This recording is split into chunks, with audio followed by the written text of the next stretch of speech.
Not done your research. You're making me a Srinath Bhasi. You have not done your research well. കഴിഞ്ഞ ദിവസം ഹൈക്കോർട്ടിൽ നിന്ന് dismiss ചെയ്തറിഞ്ഞില്ലേ? അപ്പൊ പിന്നെന്താ? അല്ല, സുപ്രീം കോടതിയിലേക്ക് മൂവ് ചെയ്യുന്ന അതുകൊണ്ടെന്താ? As of now the position എന്താ? തള്ളി.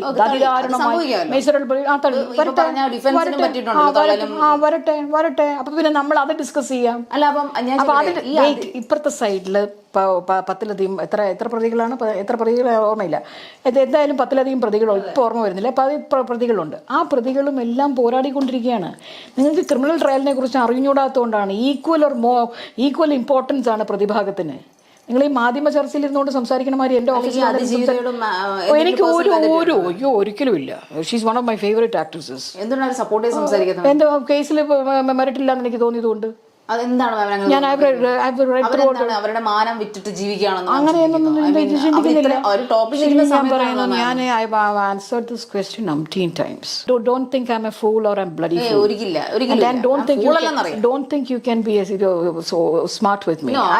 ചോദിച്ചത് കൊണ്ട് മാത്രം ഞാൻ അതിന് മറുപടി പറയാം. I have gone through every record of it, every possible documents that is accessible to me, including നിങ്ങൾ വായിച്ചോ ഈ 65 പേജുള്ള കഴിഞ്ഞ ദിവസം ഹൈക്കോടതിയിൽ നിന്ന് വന്ന ജഡ്ജ്മെന്റ്? ഇല്ല, ഹൈക്കോടതി നിന്ന് വായിച്ചു. ഞാനത് വായിച്ചിട്ടാണ് ഇരിക്കുന്നത്. അതുകൊണ്ട് ആ ഡിഫറൻസ് നമ്മളുടെ ഐക്യു നിലവാരത്തിൽ ഈ കാര്യത്തിലുണ്ടാവും. അല്ലില്ല, the more records I see, the more convinced I am that it is a false case. And I'm standing by it. I'm waiting for the judgment. Why don't you also wait? അവരൊരു റേപ്പിന് വിക്ടിമായ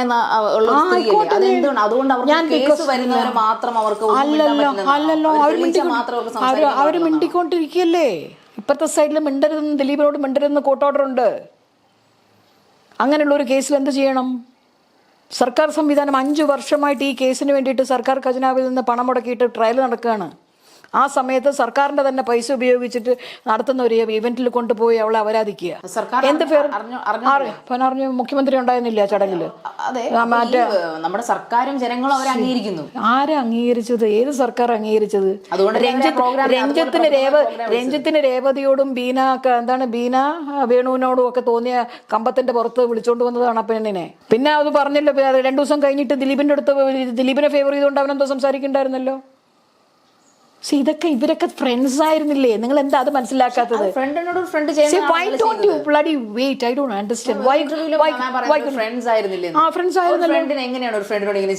ആയിക്കൂടെ? ചെയ്തിട്ടില്ലേ? എത്രയോ കേസുകളില്ലേ? ആ ശത്രുക്കളായല്ലോ. എന്ന് പറയുന്നതല്ലേ. Why don't you wait for the judgment? What is help preventing you from waiting for the judgment? Wait for ഇപ്പം അല്ലല്ലോ ഈ അതിജീവിതം എത്ര പ്രാവശ്യമാണ് അവരുടെ ഇതിൽ കേസ് മാറിപ്പോയിട്ടുള്ളത്? You have not gone through the records. അതാണ് പറഞ്ഞത്. ഈ ഇന്റർവ്യൂവിന് വേണ്ടിയിട്ട് എനിക്ക് സമയം തരാനില്ല. നിങ്ങൾ അപ്പോയിന്റ്മെന്റ് എടുത്തിട്ട് ഈ കേസിനെ കുറിച്ചിട്ട് എനിക്കറിയാവുന്ന കാര്യങ്ങൾ ഞാനിത് ലീഗൽ ബേസിസിലല്ലേ പറയുന്നത്. Have you read through? ഞാൻ നിങ്ങളുമായിട്ട് ഒരു ഡിബേറ്റിൽ എങ്ങനെയാണ് ഏർപ്പെടുന്നത്? You have not seen the first information statement that she has given before the police. You have not seen the 164 statement that she has given before the police. You have not gone through the entire deposition. ഇത്ര കട്ടിയുണ്ട് കോടതിയിൽ ഇവള് കൊടുത്തിട്ടുള്ള മൊഴിയും ഇവളെ cross examination ചെയ്തിട്ടുള്ളതും. You have not gone through any of the judgements of either the sessions court or the high court or the supreme court. This is all there in my computer and my hard കോപ്പീസും ഉണ്ട്, അല്ലാത്തതിനകത്ത് എനിക്ക് soft കോപ്പീസും ഉണ്ട്. I have read through every single document that is accessible to the public as well as to the lawyers.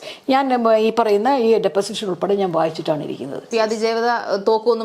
അന്നറിയില്ല. നമുക്കിപ്പം trial എങ്ങനെ പോകുന്നു എനിക്ക് എങ്ങനെ അറിയുന്നത്? Going by the case records, my analysis is that മാറ്റും. തിരുത്തി പറയൂല. I'll go by the judgment. നമുക്ക് കേസ് റെക്കോർഡ്സ് വായിക്കുമ്പോൾ നമുക്കൊരു അനാലിസിസ് ഉണ്ടായിക്കൂടി? ആ അനാലിസിസ് ഞാൻ പറയാണ്.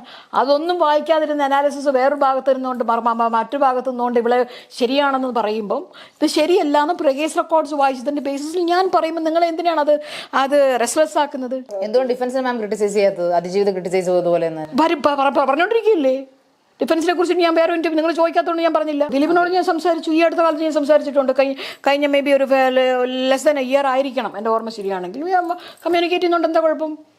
എന്താ കുഴപ്പം? അതെന്തോ ദിലീപിനോട് സംസാരിക്കുന്നു, ദിലീപിനോട് അടുത്ത ആൾക്കാരെ പുള്ളി അപ്പം ഈ അതിജീവിതം ആരോപിക്കുന്ന പോലെ ജഡ്ജിന് പുള്ളിയായിട്ട് പിന്നെ അടുപ്പമുണ്ട് അല്ലെങ്കിൽ അയ്യോ ഇതിനൊന്നും ഞാൻ മറുപടി പറയില്ല കേട്ടോ. Because these are all matters pending before the court.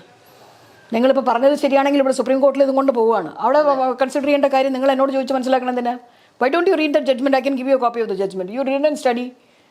Don't think you can get free consultation from me. നമ്മൾ ഒരാളുടെ വസ്ത്രധാരണം, അതിപ്പം സെലിബ്രിറ്റി ആയാലും ആരായാലും അത് അവരുടെ പേഴ്സണൽ ആയിട്ടുള്ള ഒരു സംഭവമാണല്ലോ വസ്ത്രധാരണം എന്ന് പറയുന്നത്. കഴിഞ്ഞ ദിവസം ഒരു സെലിബ്രിറ്റി ഇട്ട വസ്ത്രത്തെക്കുറിച്ച് മാം ക്രിട്ടിസൈസ് ചെയ്ത്. ഏത് സെലിബ്രിറ്റിയാണ്? എന്നെ സംബന്ധിച്ചിടത്തോളം അത് പേഴ്സണലി അതെനിക്കൊരു ചെറിയ വേദന ഉണ്ടാക്കി. കാരണം എന്ന് പറഞ്ഞാൽ കേസിൻ്റെ കാര്യത്തിൽ ഉള്ള ചില ശക്തമായ വിയോജിപ്പുകളും എതിർപ്പുകളും പ്രതിഷേധങ്ങളും ഇരിക്കെ തന്നെ നടി എന്ന നിലയ്ക്ക്, ആക്ട്രസ് എന്ന നിലയ്ക്ക് എനിക്ക് ഒരുപാട് ഇഷ്ടമുള്ളൊരു കുട്ടിയാണ് അത്. ഒരുപാട് ഇഷ്ടമുള്ളൊരു കുട്ടിയാണ്. She's very cute and she's highly talented. എനിക്ക് ഭയങ്കര ഇഷ്ടമുള്ളൊരു നടിയാണ് അവർ. ഭയങ്കര ഒരു വൈബ്രൻ്റ് ആണ് ആ കുട്ടി. അപ്പം അതുകൊണ്ട് തന്നെ അപ്പോൾ ഞാനത് ഈ വിഷയം പറയുന്നതിന് അത് എഴുതിയ പോസ്റ്റ് എഴുതുന്നതിന് മുമ്പേ തന്നെ ഞങ്ങൾ ഫ്രണ്ട്സിനോട് സംസാരിക്കുന്ന കൂട്ടത്തിൽ അവരിങ്ങനെ പറഞ്ഞു, എന്താ അവളിങ്ങനെ ഇത്രയും വൃത്തികേടായിട്ട് അതും ഇങ്ങനെയൊക്കെ പറയേണ്ട വല്ല കാര്യം ഉണ്ടായിരുന്നു എന്ന് ചോദിച്ചപ്പോൾ എൻ്റെ പേഴ്സണലി എൻ്റെ ഒരു പെയിനായിരുന്നു അത്. എന്താണെന്ന് പറഞ്ഞാൽ ആ കുട്ടീനെ ഞാൻ കണ്ടിട്ടുള്ളതെല്ലാം വളരെ എലിഗൻ്റ്ലി ഡ്രസ്ഡാണ്. Maybe she has acted in other South Indian languages ആയിട്ടുണ്ട്. ഞാൻ ആ സിനിമയൊന്നും കണ്ടിട്ടില്ല. നമ്മുടെ സിനിമയിൽ അഭിനയിച്ചിട്ടുള്ളപ്പോഴും മോഡലായിട്ട് വരുമ്പോഴും പിന്നെ നമ്മളെ ഇൻ്റർവ്യൂസിലൊക്കെ കാണുമ്പോഴും അല്ലാതെ സോഷ്യൽ മീഡിയയിലൊക്കെ കാണുമ്പോഴും ഷീസ് ഓൾവേസ് എലിഗൻ്റ്ലി ഡ്രസ്ഡ്. ക്ലാസ്സാണ് അവരുടെ. അത് വെസ്റ്റേൺ വെയർ ആണെങ്കിൽ അങ്ങനെ, ഇനി എത്നിക് വെയർ ആണെങ്കിൽ അങ്ങനെ. She's modestly and very elegantly fashionably dressed. അവിടെ നമുക്കൊരു വൾഗാരിറ്റി നമുക്ക് ഫീൽ ചെയ്യില്ല.